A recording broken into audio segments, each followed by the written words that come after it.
আহমদ রসুল ভাই করেন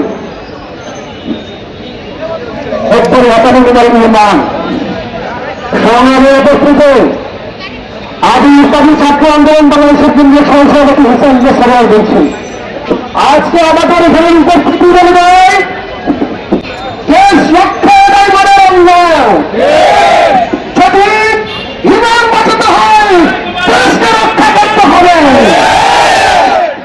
ভারত আমাদের বন্ধু রাষ্ট্রকে বলতে চায়, আমরা তাদেরকে উচ্চারণ করে বলতে চাই যদি হত্যা করা হবে ভারত আমাদের বন্ধু হতে পারে না। আমরা স্বাধীনতার যুদ্ধের পরবর্তী সময় ভারতীয় সৈন্যরা বাংলাদেশ ছেড়ে দাঁড়িয়ে আপনারা জানেন ইংল্যান্ডের একটা পত্রিকা উঠে এসেছে ভারতীয় সৈন্যরা যখন বাংলাদেশ থেকে চলে যায় তখন $200 মিলিয়ন মার্কিন ডলার বাংলাদেশ থেকে লুট করে নিয়ে যায়। তাহলে তারা কি আমাদের রক্ষক ছিল না?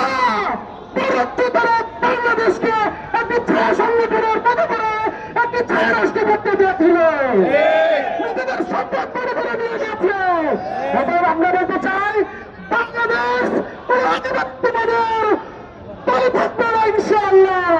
আধিপত্যবাদ মুক্ত করে ছাড়বে বাংলাদেশকে। সর্বশেষ